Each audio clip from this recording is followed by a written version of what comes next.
দেখেন, মেয়েরা যে বাবা ভক্ত হয় এটা শুধু মানুষের ক্ষেত্রে না, বিড়ালের ক্ষেত্রেও। আমার মিমি আমার হাজবেন্ডের ছাড়া কোনো দিন ওই বাচ্চা দেয় না।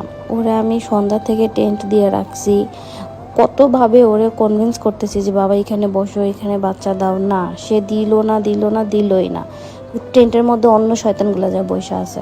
পরে যখন ওর বাবা আসছে কাজে থেকে, তখন একটা চিৎকার মারছে যে তুমি কইছিলে এতক্ষণ তাড়াতাড়ি আসো।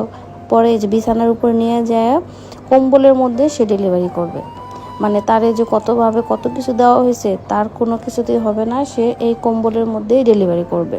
আচ্ছা ঠিক আছে, তুই কম্বলেই ডেলিভারি কর, সমস্যা নাই, কিন্তু তার কথা তার বাবা এখানে সামনে বসে থাকতে হবে। এর আগের বার যখন বাচ্চা হয়েছিল তখন ওর বাবার লুঙ্গির উপরে বসে বসে ওই বাচ্চা দিছে, তাছাড়া ও দিবে না।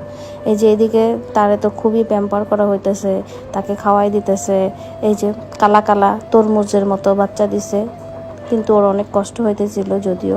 তারপরেও দেখেন সে যে কি বাবা ভক্ত, বাচ্চা ডেলিভারি দিতেছে আর বাপের চেহারার দিকে তাকায় আছে। মানে আর কাউরে তার দরকার নেই, বাবার চেহারার দিকে তাকায় সে বাচ্চা ডেলিভারি করতেছে। তো সবাই আমার মিমির জন্য দোয়া করবেন। ওর 5টা বাবু হয়েছে, ও যেন ভালো থাকে সুস্থ থাকে, বাচ্চাগুলো যেন ভালো থাকে সুস্থ থাকে। আর ওর বা সবার আপডেট জানতে অবশ্যই আমাদের পেজ টিনটিনে ফলো দিয়ে রাখবেন। আল্লাহ হাফেজ।